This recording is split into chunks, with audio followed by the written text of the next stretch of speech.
Have you ever wondered why the world seems to protect the cruel and devour the kind? From a young age, we're told to be good, to be polite, to turn the other cheek. But no one tells you that in the real world, goodness without power is a recipe for destruction. You try to be honest, and they lie. You offer your loyalty, and they use you. You show your heart, and they use it as a target. So let me ask you, what if your morality is the very thing making you weak? What if you've been taught to play by rules in a game where no one else even cares there are rules? Niccolo Machiavelli, one of history's most feared political thinkers, said, "It is better to be feared than loved if you cannot be both." And yet, we live in a world obsessed with being liked. You explain yourself to be understood. You hold your tongue to avoid conflict. You say yes when you want to say no because you're afraid of being called cold, difficult, selfish. But here's a truth you won't find in any classroom. The world is not ruled by the virtuous. It is ruled by those who understand the power of perception. Because Machiavelli didn't say, be evil. He said, learn to use evil when it serves you. He understood that the one who is feared holds the advantage, not because they harm others, but because others think twice before trying to harm them. So if you've ever felt punished for being too kind, too forgiving, too trusting, understand this. It's not your heart that's the problem. It's that you never learned how to protect it with strategy. The time for blind goodness is over. The time to become dangerous begins now. It's not loud, it's not obvious, and it's never fair. We like to believe that truth wins, that justice prevails. But Machiavelli knew better. He saw the world for what it is, a chessboard, where the king bleeds just like the pawn if he doesn't understand the game. In The Prince, Machiavelli writes, "A man who wishes to make a profession of goodness in everything is bound to come to ruin among so many who are not good." Read that again. Not because it's cynical, but because it's true. History is full of rulers who were beloved and betrayed, leaders who hesitated and were overthrown, idealists who refused to get their hands dirty and were buried by those who did. Because in the eyes of Machiavelli, power is not about being good. It's about being effective. He didn't care about virtue for virtue's sake. He cared about results, survival, stability, control. And to him, human nature was not noble. It was opportunistic. Men are ungrateful, fickle, liars, and deceivers. They shun danger and are greedy for gain. Machiavelli. So when you lead, or even just live, believing that people will treat you as you treat them, you are not moral. You are vulnerable. To thrive in a world like this, you must evolve. And that means understanding what most people fear. Evil is not always a villain. Sometimes it's a teacher. The one who lies well survives. The one who can command fear doesn't need to beg for loyalty. And the one who watches in silence while others play the fool often ends up owning the entire board. Machiavelli taught us that to lead is to rule perception, that the truth can be shaped, that fear is not a failure, it is a form of protection. So ask yourself, would you rather be loved by many who can betray you at any moment, or feared by a few who would never dare? Because love fades, but fear remembers. This is not about becoming cruel, it's about becoming clear. If you do not understand power, you will always be at the mercy of those who do. You try to be kind, you try to be fair, you give others the benefit of the doubt, and still you lose. You lose time, you lose energy, you lose yourself, piece by piece, until you're not even sure what's left. But here's the uncomfortable truth Machiavelli forces us to face. Good people lose because they believe goodness is enough. They think that if their heart is clean, they'll be protected. But they forget. Wolves don't ask if the sheep is innocent before they strike. In The Prince, Machiavelli makes it brutal and clear. He who is only good will be destroyed by those who are not. And that's exactly what happens. You stay loyal, they use you. You speak honestly, they twist your words. You forgive again and again, and each time you shrink a little more. Not because you're weak, but because you've been trained to believe that morality is a shield. It isn't. Not in a world where manipulation is subtle, where betrayal wears a smile, when predators hide in plain sight. The truth is, most people don't value your kindness. They value your usefulness. And the moment your goodness no longer serves them, they will leave, lie, or destroy. and you won't even see it coming. Because you've never been taught to defend yourself. You've only been taught to endure. But endurance is not power. It's a slow bleed. The people who survive, who rise, are not always the best. They are the ones who stopped expecting fairness. They studied the game. They mastered restraint. They became unreadable, unpredictable, untouchable. And that's what makes someone dangerous. Not the desire to hurt, but the refusal to be hurt again. So if you're tired of being the one who always forgives, the one who always tries to understand, maybe it's time to understand yourself. Maybe it's time to become the kind of person that no one wants to cross. What does it mean to become dangerous? It's not about violence. It's not about rage. It's not even about revenge. To be dangerous means this: you can act, but you choose not to. And that choice makes people afraid.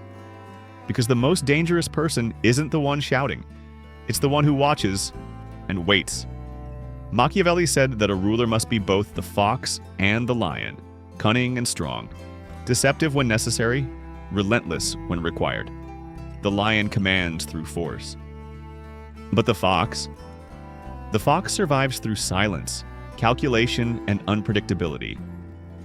You don't become dangerous by reacting to everything. You become dangerous when you stop being easy to read. That means you don't respond to provocation. You don't explain yourself to people who don't deserve your truth. You don't seek validation. You withhold. You wait. Because power isn't always about what you do. It's about what others think you're capable of doing. And that mystery, that silence, it creates a tension that most people can't handle. They want you to react, to lash out, to defend yourself. Why? Because if you react, they still control the board. But when you don't, when you look them in the eye and say nothing, when your absence speaks louder than their drama, you shatter the illusion. That's when you become untouchable. Because your energy is no longer predictable. You've stepped outside their map. You're no longer prey. You're the storm they didn't see coming. And here's the key. Becoming dangerous has nothing to do with pretending. It has everything to do with knowing. Knowing who you are. Knowing what you're capable of. Knowing that if pushed, truly pushed, you could burn the house down. But you don't. That's restraint. That's power. Because the weak need to prove something. The dangerous just wait for the right moment. And when it comes, they don't announce it. They act. Swiftly, surgically, without apology. So ask yourself, have you ever scared someone?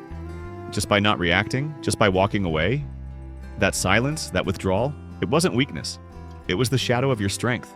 And the people who felt it, they knew, consciously or not, they could no longer toy with you. That's what it means to be feared, respectfully. That's what it means to become sovereign, not cruel, not cold, but in command. Evil is useful. Not the chaotic, senseless kind, but the cold, calculated force that knows how the world really works. Machiavelli didn't ask rulers to be monsters. He asked them to be aware that goodness, when naive, leads to ruin. A prince must learn how not to be good and to use this knowledge or not according to necessity. Machiavelli necessity. That's the difference. You don't ally with evil because you enjoy cruelty. You ally with it because the game you're in isn't fair.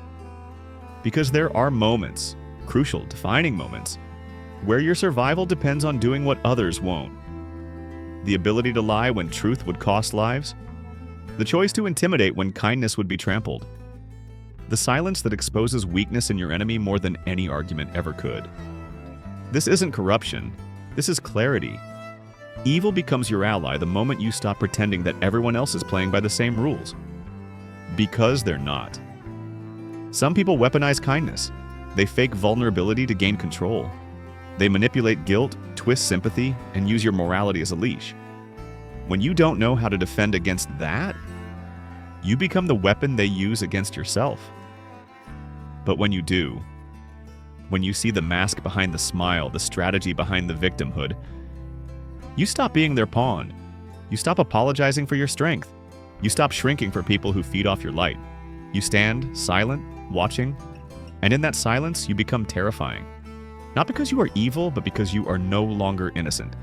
You've seen the game for what it is, and now you know how to win it. Old version of you must die, the version that needed approval, that explained itself endlessly, that was afraid to disappoint, that believed being good was the same as being safe. That version is gone now, because something inside you has awakened. Not hatred, not coldness, sovereignty. You no longer beg to be seen. You no longer kneel to be chosen. You've stopped explaining yourself to people who only wanted pieces of you, never the whole. And this is what Machiavelli truly meant by power. It is much safer to be feared than loved, when one of the two must be lacking. Because fear in its purest form is not terror, it is respect. It's the unspoken calculation people make when they consider crossing you and decide it's not worth the cost. That's the silent currency of the new prince. You do not raise your voice, you do not chase, you do not warn. You simply exist in such alignment, such unwavering command of your own presence that the world shifts around you. You are no longer predictable, you are no longer available. And in a society addicted to control, the one who cannot be controlled becomes a threat. But not the kind that destroys blindly, the kind that watches, waits, acts only when it serves something greater than ego. This is why you are now dangerous. Not because you seek harm, but because you are willing to endure the silence that follows saying no. Because you've become comfortable with being misunderstood, with being called arrogant, cold, distant. You know the truth. The more you rise, the more people project. And the more you stop reacting, the more they reveal themselves. You are no longer a mirror for their insecurities. You've turned inward, where the real kingdom is built. You have become the kind of person who does not need to be liked to be respected, who does not need to be loud to be heard, who does not need to be cruel to be powerful. You've learned the ancient art of holding the dagger without needing to draw it. And now evil no longer frightens you, because you've looked it in the eye, because you've made it your ally, because you've seen the darkness in yourself. And instead of running, you integrated it. You are the lion and the fox, the calm presence, the storm in reserve. You are the new prince, so tell me now, who will dare to control you? Who will use your goodness against you again? No one, because you are no longer playing their game. You've mastered your own. If this spoke to you, comment below with one word, sovereign. And subscribe, because next time we go deeper into the mind of the strategist. Why being feared is a form of love, Machiavelli and Nietzsche. Thank you for walking this path. You're not who you were, and that was the point.